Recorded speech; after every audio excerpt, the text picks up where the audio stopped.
बहुत समय पहले चाँदनगर राज्य में एक सुंदर और बुद्धिमान राजकुमारी रहती थी, प्रिंसेस महल। महल सबसे अलग थी, क्योंकि उसे रात का आसमान बेहद पसंद था। वह हर रात राजमहल की छत पर बैठकर तारों से बातें करती थी। एक रात उसने देखा कि चांद पहले की तरह चमक नहीं रहा। उसकी रोशनी कम और थकी हुई लग रही थी। महल चिंतित हो गई और उसने सोचा, अगर चांद की चमक कम हो गई तो धरती पर रात का जादू भी फीका पड़ जाएगा। अगले ही पल उसके सामने एक चांदी सी चमक में एक चाँद परी प्रकट हुई। परी ने कहा, प्रिंसेस महल, चाँद का ताज खो गया है। उसके बिना चाँद अपनी रोशनी खो रहा है। सिर्फ एक दयालु दिल वाला ही उसे वापस ला सकता है। महल ने हिम्मत के साथ कहा, मैं मदद करूंगी। परी उसे आसमान की सीढ़ियों से ऊपर ले गई।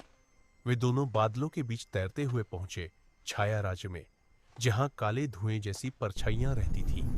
यहीं चाँद का ताज छुपाया गया था। एक विशाल काली परछाई ने महल को रोक दिया। उसने गुर्रा कर कहा, यह ताज रोशनी का है और मैं अंधेरे का। तुम इसे कभी नहीं ले जा सकती। महल ने साहस के साथ जवाब दिया, अंधेरा हमेशा बुरा नहीं होता, लेकिन रोशनी और अंधेरा साथ हो तभी दुनिया खूबसूरत लगती है। उसकी शांत सच्ची बात सुनकर काली परछाई नरम पड़ गई। महल ने आगे बढ़कर उसका हाथ पकड़ा। परछाई पिघलकर हल्की धुंध बन गई और ताज उसके सामने छोड़ गई। महल ने ताज चांद परी को दिया। जैसे ही ताज वापस चांद पर रखा गया, आसमान पूरे जगत में इतनी तेज चमक उठा जैसे लाखों हीरे एक साथ चमक रहे हों।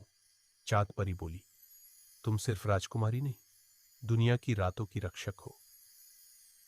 महल मुस्कुराते हुए अपने राज्य लौटी।